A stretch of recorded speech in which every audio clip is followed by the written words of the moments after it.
दोस्तों, जीपीएस के बारे में तो आप सभी लोग जानते ही होंगे। ये जीपीएस हमारी गाड़ियों को सही रास्तों पर ले जाता है। जोमेटो और स्विगी जैसे ऐप्स भी इसका इस्तेमाल आज अपनी फूड डिलीवरी सर्विसेज के लिए करते हैं।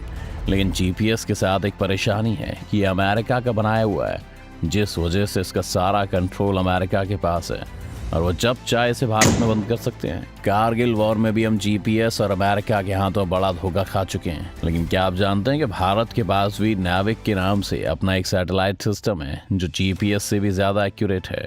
पर क्या इस सिस्टम को आज हम इस्तेमाल करते हैं, और अगर नहीं करते तो क्यों, और कैसे ये भारत के काम आता है, आज जानेंगे हम इस वीडियो में। तो बने रहिएगा अंत तक हमारे साथ। लेकिन वीडियो शुरू होने से पहले अगर आप चैनल पर नए हैं या आपने अभी तक चैनल को सब्सक्राइब नहीं किया है तो चैनल को सब्सक्राइब करना और बेल आइकन दबाना ना भूलें। पहले तो जान लेते हैं कि आखिर हमें नाविक की जरूरत क्यों पड़ी, क्यों आखिर जीपीएस में क्या परेशानी थी। 1999 में जब पाकिस्तान ने कारगिल पर हमला किया था, तब पहाड़ी क्षेत्र होने के कारण इंडियन आर्मी को पाकिस्तानी ट्रूप्स की लोकेशन की जानकारी चाहिए थी।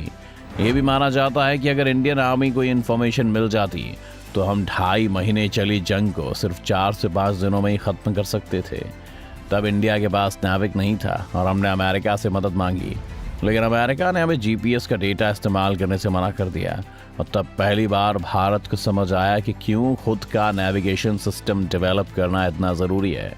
इसके बाद 2005 में भारत ने यूरोपियन यूनियन के साथ एक डील साइन की, जिसमें भारत ने ईयू के साथ कोलैबोरेट करते हुए एक नेविगेशन सिस्टम बनाना चाहा जो भारत और ईयू के देशों के लिए ज़रूरी थे। लेकिन फिर कुछ ही वक्त बाद भारत इस डील से पीछे हट गया, क्योंकि ईयू इस प्रोजेक्ट में चीन को भी शामिल करने वाला था, जिससे भारत में कई तरह के सिक्योरिटी थ्रेट्स पैदा हो सकते थे। इसके बाद भारत ने खुद से ही अपना एक स्वदेशी नेविगेशन सिस्टम बनाने का ठाना और इसरो ने 2013 में नाविक को लॉन्च कर दिया। अब बात करते हैं कि हमारे नाविक और अमेरिका के जीपीएस में क्या फ़र्क है और कौन ज़्यादा बेहतर है। भारत का नाविक सिस्टम इस वक्त 8 सैटेलाइट्स का इस्तेमाल करता है, जबकि जीपीएस के लिए 55 डेडिकेटेड सैटेलाइट्स हैं। लेकिन फ़र्क ये है कि जहां ये 55 सैटेलाइट्स पूरी दुनिया को कवर करते हैं, वहीं नाविक भारत और भारत के पड़ोसी राज्य जैसे श्रीलंका, नेपाल और भूटान को कवर करता है। इसके अलावा जीपीएस के सभी सैटेलाइट्स लोअर अर्थ ऑर्बिट में हैं और ये सिंगल फ्रीक्वेंसी का इस्तेमाल करते हैं, जबकि नाविक सैटेलाइट्स हायर अर्थ ऑर्बिट में हैं और डुअल फ्रीक्वेंसी का इस्तेमाल करते हैं, जिस वजह से जीपीएस के मुकाबले नाविक ज़्यादा एक्यूरेट है। आने वाले समय में भारत का प्लान इन सैटेलाइट्स को 8 से 11 करने का है, जो नाविक को दुनिया के बाकी देशों तक भी एक्सपैंड कर सकेगी। और इस प्रोजेक्ट के लिए हम करीब $19 करोड़ खर्च करने वाले हैं। अब आपको अगर नाविक का यूज़ देखना है तो आप भारत के भुवन पोर्टल पर जा सकते हैं, जहां आपको गूगल मैप्स और गूगल अर्थ की तरह ही 2D और 3D में भारत के एरियाज दिखाई देंगे। नाविक का एक फ़ायदा ये भी है कि इसे भारत के कई तरह के एप्लीकेशंस के लिए यूज़ किया जा सकता है, जैसे कि आप न सिर्फ नाविक की मदद से मिलिट्री के लिए ज़रूरी क्षेत्रों पर नज़र रख सकते हैं, पर साथ ही आप भुवन पोर्टल पर जाएंगे तो आप हर राज्य के हेल्थ सेंटर्स, फॉरेस्ट और बाकी एरियाज़ को भी नाविक पर ज़्यादा आसानी से देख सकते हैं, जबकि गूगल मैप अभी आपको इतना एक्यूरेट ये डेटा नहीं देता है। तो सवाल ये है कि नाविक हमें आमतौर पर भारत में इस्तेमाल होता हुआ नज़र क्यों नहीं आता है। अभी भारत में हम जीपीएस पर ही ज़्यादा निर्भर इसलिए हैं क्योंकि लंबे वक्त से हमें इसकी आदत हो गई है और सरकार ने अभी तक नाविक के यूज़ को भारत में मैंडेटरी नहीं किया है, जिस वजह से वो सभी कंपनीज के पास ये चॉइस हमेशा रहती है कि उन्हें कौन सा सिस्टम इस्तेमाल करना है। अगर नाविक को मैंडेटरी कर दिया जाए तो हमें ज़्यादा फ़ायदा होगा। निर्भया कांड के बाद भारत सरकार ने सभी कमर्शियल व्हीकल्स में नाविक के ट्रैकिंग सिस्टम और पैनिक बटन्स के इंस्टॉलेशन को कंपलसरी कर दिया था। धीरे धीरे हमारा प्लान इसे स्मार्टफोन्स तक लेकर आने का भी है। इस वक्त भारत में रियलमी, IQO और रेडमी जैसी कंपनीज के स्मार्टफोन्स में आपको नाविक का एक्सेस मिल जाता है, क्योंकि ये कंपनीज इसे सपोर्ट करती हैं। लेकिन प्लान ये है कि आने वाले वक्त में आईफोन से लेकर सैमसंग के एंड्रॉयड स्मार्टफोन तक में ये सिस्टम लागू कर दिया जाएगा। नाविक हमारे लिए क्यों ज़रूरी है, उसका एक कारण ये भी है कि भारत और अमेरिका के बीच जीपीएस को यूज़ को लेकर कोई डील साइन नहीं की गई है, जिस कारण से अमेरिका या अमेरिकन कंपनीज जब चाहे भारत से जीपीएस को हटा सकती है। हाल ही में जब यूक्रेन पर रूस का हमला हुआ था तो गूगल ने रूस की मुश्किलें बढ़ाने के लिए गूगल मैप्स पर से यूक्रेन के लाइव ट्रैफिक अपडेट्स को हाइड कर दिया था। इसके अलावा रूस ने भी फिर पलटवार करते हुए जीपीएस सिग्नल्स को यूक्रेन में जाम कर दिया था। यानी कि न सिर्फ जीपीएस अनरिलायबल है, पर साथ ही इसे आसानी से हैक भी किया जा सकता है, जो बहुत सी मुश्किलें खड़ी कर सकता है। जीपीएस के साथ और भी कई तरह की परेशानियां हैं, जैसे कि आपने नोटिस किया होगा कि कभी कभी गूगल मैप्स आपको ऐसे रास्तों पर लेके जाता है जो बेस्ट रूट नहीं होते।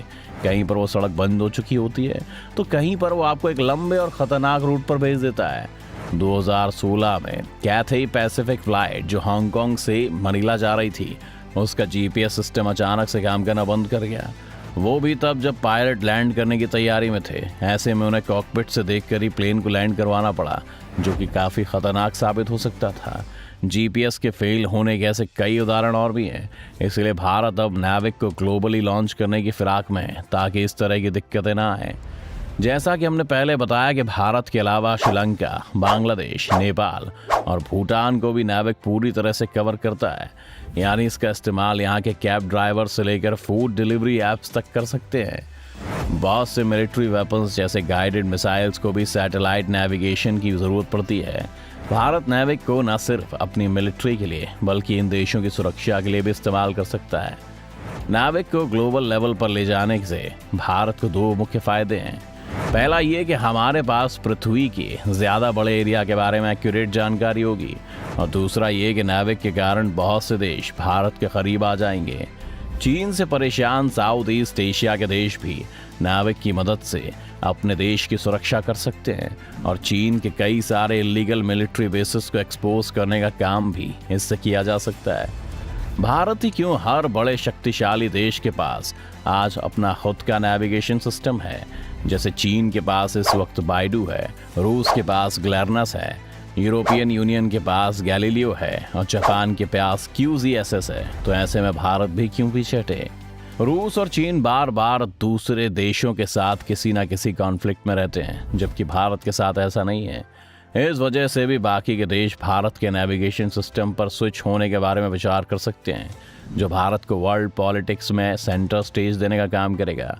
क्या आपने कभी नाविक का इस्तेमाल किया है, और क्या आपको लगता है कि हमें भारत के नाविक सिस्टम को हर फ़ोन के लिए मैंडेटरी कर देना चाहिए? अपनी राय में कमेंट बॉक्स में ज़रूर बताएं।